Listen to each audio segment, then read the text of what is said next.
Now that you've started your first Google Classroom, I want to show you around a little bit before we start to add content. Right off the bat, Google puts a theme in there for you kind of randomly. If you'd like to change the theme, you can by clicking on Select Theme.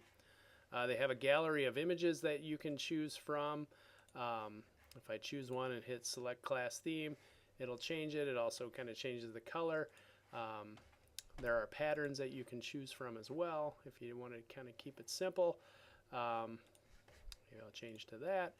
You can also upload pictures, but it can be a little bit tricky because it has to be kind of a wide and short image that'll fit into this space. So you can sure upload your own images, but keep in mind it might be a little bit tricky to get the picture to look exactly the way you want it to look. The other features that are there, the other things I want to show you, this is that main menu we talked about in the last video. So I'm in the classes view. I have class math 1 shows up right there. As you add more classes, they will show up there. The settings are down here.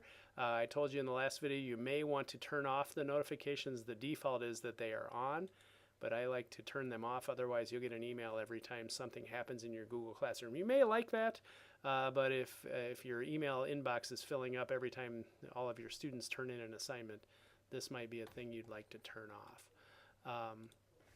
The other features, the stream is probably the view that you will use most frequently. There's a student's view and an abouts view. The stream is where your announcements and your assignments will show up. The student's view, once you have students, and I'll talk about that in subsequent videos, they will show up as kind of a class roster right here. You'll notice actions, we'll talk about this. You are able to send students email from the students section. They can contact one another from that area. We'll look at that too. And then there's the About section. The About section is designed by Google to kind of be a place where resources that you might need throughout the class could be located. Things like your syllabus or other resources that students might need from time to time are found in the About section. And we'll talk about how to add those. But I also wanted to highlight this. You can have co-teachers in your Google Classroom as well. So if I click on Invite Teachers, I can type in somebody's name who also works here. See if Mr. O'Connell shows up. There he goes.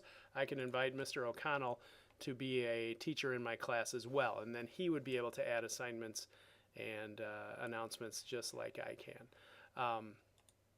That's one of the new features of Google Classroom. So it comes in handy if you're co-teaching, or if maybe you're a special ed teacher or have a special ed teacher who comes to your classroom. They can be a collaborator in your Google Classroom.